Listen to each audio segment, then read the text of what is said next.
दोस्तों ट्रेन में अपनी जिंदगी में आप एक ना एक बार तो बैठे ही होंगे। अगर नहीं भी बैठे होंगे तो फिल्मों और मोबाइल में ट्रेन देखी तो आपने जरूर होगी। लोहे की पटरियों पर एक विशालकाय इंजन लोहे के पहियों से अपने साथ कई डिब्बों में बैठे हजारों लोगों को लेकर चलते हैं। इन्हें देखते हुए कभी ना कभी तो आपके दिमाग में यह ख्याल आया होगा कि आखिर ये बनते कैसे? इतनी बड़ी ट्रेन, पटरियां और पहिए कैसे बनाए जाते हैं? आज हम आपको सब दिखाने वाले हैं इस वीडियो में। तो चलिए शुरू करते हैं। डिब्बे।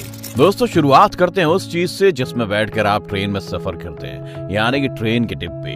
ट्रेन के डिब्बे स्टील की शीट से बनाए जाते हैं। फैक्ट्री में स्टील की बड़ी बड़ी शीट्स होती हैं जिन्हें कटर से काटा जाता है और वेल्डिंग करके कमरे तैयार किए जाते हैं। बता दें कि कोच की हर साइड को अलग अलग तैयार किया जाता है और जब सब साइड तैयार हो जाती हैं तो क्रेन की मदद से सारी साइड को उठाकर वेल्डिंग और स्क्रूज से जोड़ दिया जाता है। इंजीनियर सभी साइड्स को बहुत ही सावधानी से जोड़ते हैं ताकि हादसे होने की संभावना को कम किया जा सके। अब शीट को जोड़कर जो डिब्बा बनता है उसे फिर पेंट होने के लिए भेज दिया जाता है। फिर डब्बे के नीचे के हिस्से को तैयार किया जाता है। इस निचले हिस्से में शॉकर और ब्रेक जैसी चीजें लगी होती हैं। इसके बाद एक्सल वाली जगह में पहिए लगाए जाते हैं और पहिए लगने के बाद क्रेन से इसे सीधा किया जाता है और फिर पेंट होने के बाद इन्हें कोच के नीचे फिट कर दिया जाता है। अब काम स्टार्ट होता है इंटीरियर डिजाइनिंग का। इंटीरियर डिजाइनिंग में कोच के अंदर सीट से लेकर टॉयलेट तक का सारा काम आता है, जैसे फ्लोरिंग, पैनलिंग, पानी और बिजली की सुविधा, होल्डिंग बार वगैरह वगैरह। कुल मिलाकर वो सब कुछ जो आप ट्रेन के डिब्बे के अंदर देखते हैं। फिर इंटीरियर का काम कंप्लीट होने के बाद उन्हें टेस्टिंग के लिए वेयरहाउस ले जाया जाता है और फिर टेस्टिंग के पास होने वाले डब्बे को फाइनल टच दिया जाता है। इस तरह से बनकर तैयार होता है हमारी ट्रेन का डिब्बा, पटरियां। अब डिब्बे तो बन गए, अब इन डिब्बों को चलाने के लिए चाहिए पटरियां। बता दें कि भारत में कई कंपनियां हैं जो रेल की पटरियां बनाती हैं, जैसे Hindustan engineering and industries, Jindal SAW, Bharat wagon and engineering. जानकारी के लिए बता दें कि शुरुआती दौर में ट्रेन की पटरियां लोहे से बनाई जाती थी, लेकिन उनमें दो बड़ी प्रॉब्लम्स थी। सबसे पहली तो ये कि बदलते मौसम और बरसात की वजह से इनमें जंग लग जाती थी और वो टूट जाती थी, और दूसरी दिक्कत ये थी कि बार बार ट्रेन के गुजरने से वो खिस जाती थी और साइज में ऊपर नीचे हो जाती थी, जिससे ट्रेन के फिसलने और हादसा होने का डर रहता था। इसलिए अब रेल की पटरियों को स्टील अलॉय से बनाया जाता है, जो कि लोहा और कार्बन सिलिकॉन मिश्रित स्टील होता है, जिसको 880 ग्रेड भी कहते हैं। पटरियों को बनाने के लिए अलग अलग फैक्ट्रियों में अलग अलग तरीके होते हैं। कुछ कंपनी ऐसी होती हैं जो अलॉय को बाहर से खरीदती हैं, तो वहीं कुछ कंपनी ऐसी भी होती हैं जो रिसाइकल स्टील का यूज करती हैं। हम रिसाइकल वाले स्टील की बात करेंगे दोस्तों। यहाँ स्क्रैप के स्टील को इलेक्ट्रोमैग्नेट की मदद से कंटेनर में लोड किया जाता है। फिर इस कंटेनर को ट्रक से दूसरे वेयरहाउस में ले जाया जाता है, जहाँ क्रेन की मदद से इस कंटेनर को एक बड़े हीटर यानी भट्टी में डाल दिया जाता है, जहाँ इलेक्ट्रिक करंट से तमाम स्क्रैप स्टील को 1600 डिग्री सेंटीग्रेड पर हीट किया जाता है, जिससे वो स्क्रैप लोहे के लावा के फॉर्म में हो जाता है। अब इस लावे को एक कंटेनर में डाला जाता है और फिर कंटेनर से एक ट्यूब की मदद से रेक्टेंगुलर सांचे में डाल दिया जाता है, जिसे ब्लूम कहा जाता है, और इस तरह ये स्क्रैप ब्लूम में बदल जाता है। लेकिन हमें ब्लूम थोड़ी ना चाहिए, हमें तो चाहिए रेलवे ट्रैक।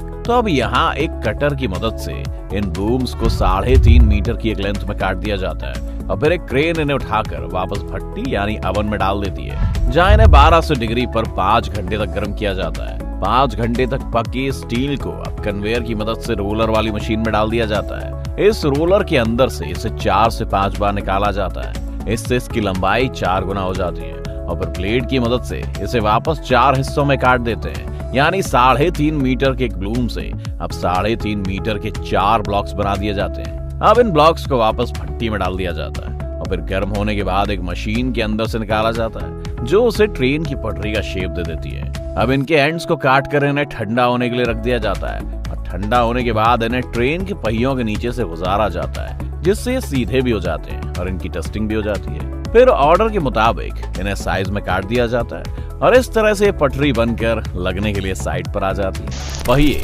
ये तो थी पटरी की बात। अब बात करते हैं इन पर चलने वाले पहियों की और देखते हैं कि वो कैसे बनते हैं। तो दोस्तों आपको शायद ये बात हैरान कर सकती है, पर पहिए बनते हैं स्टील की रॉड से। सबसे पहले रॉड को ब्लेड की मदद से काट कर उससे रोल बनाए जाते हैं और फिर इन रोल्स को मशीन से उठाकर शक्तिशाली इंडक्शन में रखा जाता है। इंडक्शन में 20 मिनट रखने के बाद रोल्स को कन्वेयर की मदद से दूसरी जगह ले जाया जाता है, जहां एक मशीन रोल को उठाकर इंडक्शन में रखती है और फिर शेप देने के लिए रोल को और ज्यादा गर्म किया जाता है। फिर इस गर्म रोल को प्रेसिंग मशीन पर रखा जाता है, जहां मशीन के 2 आर्म पहले तो रोल को सही जगह पर सेट करते हैं, फिर प्रेसिंग मशीन उसे प्रेस करती है। इस मशीन का खांचा रेल के पहियों की तरह होता है और 2 बार प्रेसिंग से ये रोल रेल के पहिए का आकार ले लेते हैं। फिर क्लो मशीन से इसे रोलर मशीन में डाल दिया जाता है, जो इसे शेप देती है और डिजाइन को कंप्लीट करती है। इसे शेप इस तरह से दी जाती है कि ये पटरी पर फंस कर चले।